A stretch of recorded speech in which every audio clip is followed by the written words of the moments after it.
और उत्तर प्रदेश के बाराबंकी में जोरदार बारिश ने लोगों की मुश्किलें बढ़ा दी हैं। चारों तरफ जलभराव जैसी स्थिति बनी हुई है। सैकड़ों लोग अपने घरों में फंसे हुए हैं। राहत और बचाव में एसडीआरएफ, एनडीआरएफ, पीएसी और पुलिस के साथ राजस्व टीमें लगी हुई हैं। इतना ही नहीं, जिले के नेता लगातार लोगों से मिलकर उनका हालचाल ले रहे हैं। इस दौरान आज कांग्रेस नेता तनुज पुनिया ने दुर्गापुरी वार्ड पहुंचे, जहां लोगों से मिले और उनका दुख और दर्द साझा किया।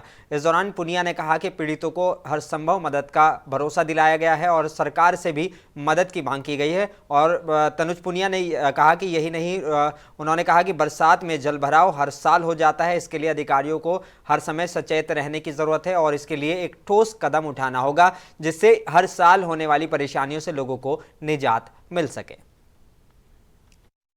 इतना पानी शहर में भर जाए तो केवल बरसात इसका कारण नहीं हो सकता, और भी कारण होंगे। नहर कटी है कि कहाँ से ओवरफ्लो होके आया है, किसकी लापरवाही है, किसकी गलती है, ये भी, इसका भी जो है मूल्यांकन होना चाहिए, समीक्षा होनी चाहिए। और दूसरा ये कि जो अब जो हो गया है, पानी भर गया है। अभी भी मैं गया था, छत तक लोगों के पानी भरा हुआ है, लोग बेघर हैं। सरकार की तरफ से खाने पीने की कोई व्यवस्था नहीं दी गई, सरकार की तरफ से दवाइयों की अभी व्यवस्था नहीं, कोई पूछने तक नहीं आया अभी फिलहाल। हेल्पलाइन नंबर दिए थे, यहाँ पे हमारे सहयोगी लोग बता रहे हैं मोहल्ले के कि जो नंबर दिए हैं वो या तो पिक नहीं होता है नंबर, या फिर पिक होता है तो बताते हैं कि हमारा मोहल्ला कोई और है, आप किसी और से बात करें। तो सरकार की तरफ से कोई मदद नहीं है। जो मदद मोहल्ले वालों को मिली है, इधर शहर वालों को मिल रही है, वो आम नागरिक जो हैं वो कर रहे हैं।